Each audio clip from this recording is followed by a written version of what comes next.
कि उसके फैसला का तार वो झारखंड से जुड़ा हुआ है, और झारखंड से जुड़ा हुआ है तो उसमें कहीं ना कहीं हम भी उसमें से जुड़े हुए हैं।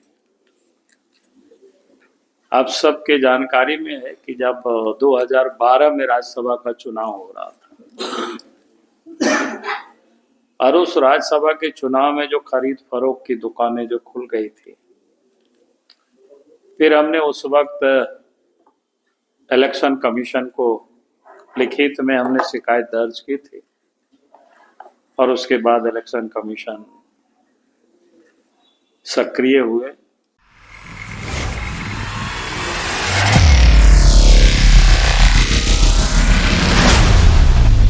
जजों का,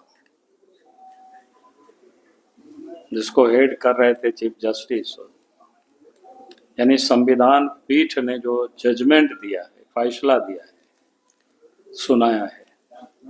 वो अपने आप में ऐतिहासिक है। तो सर्वप्रथम तो उस ऐतिहासिक फैसला के लिए मैं सुप्रीम कोर्ट क्या कहते हैं संविधान पीठ को,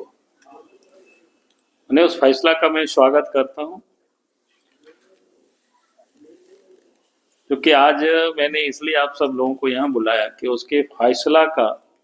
तार वो झारखंड से जुड़ा हुआ है, और झारखंड से जुड़ा हुआ है तो उसमें कहीं ना कहीं हम भी उसमें से जुड़े हुए हैं। आप सबके जानकारी में है कि जब 2012 में राज्यसभा का चुनाव हो रहा था, और उस राज्यसभा के चुनाव में जो खरीद फरोख्त की दुकानें जो खुल गई थी, फिर हमने उस वक्त इलेक्शन कमीशन को लिखित में हमने शिकायत दर्ज की थी, और उसके बाद इलेक्शन कमीशन सक्रिय हुए। उसके बाद हम सबको पता है, और उसके बाद सीता सोरेन के ठिकानों से यानी कैसे कई पैसों की भी बरामदगी हुई थी, और उसके बाद जब सीता सोरेन, जब उनके ऊपर आपराधिक मामला दर्ज किया गया था सीबीआई की ओर से, उसके बाद सीता सोरेन हाईकोर्ट चली गई थी, और हाईकोर्ट में उन्होंने ये दरखास्त किया था कि इसे आपराधिक नहीं माना जाए, यानी विशेष अधिकार के तहत इसका लोगों ने उपयोग कर रहे थे, और कह रहे थे कि मामला रद्द हो जाए, समाप्त हो जाए। इस प्रकार की उन्होंने अपील की थी हाई कोर्ट में, और उस समय हाई कोर्ट ने उनके अपील को खारिज कर दिया था,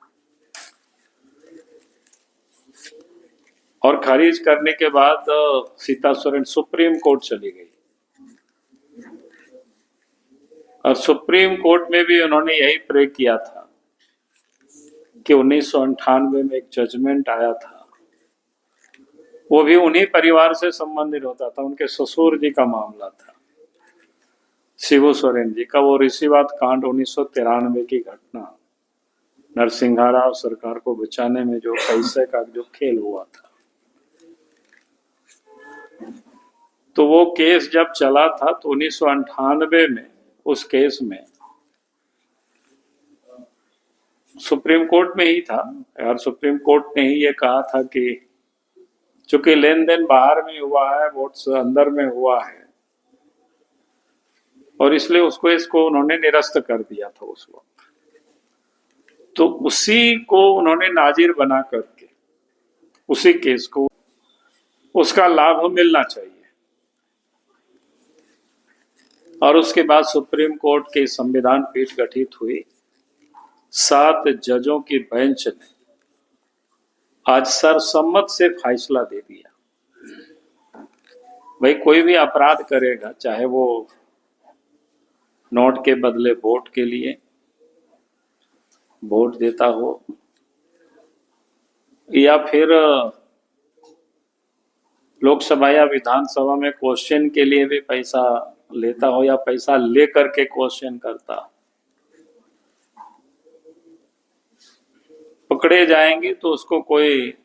विशेष अधिकार के दायरे में ये मामला नहीं आएगा, क्योंकि वो एक प्रकार से अपराध है और उनके ऊपर आपराधिक मामला बनता है और आपराधिक मुकदमा उनके ऊपर चलेगा।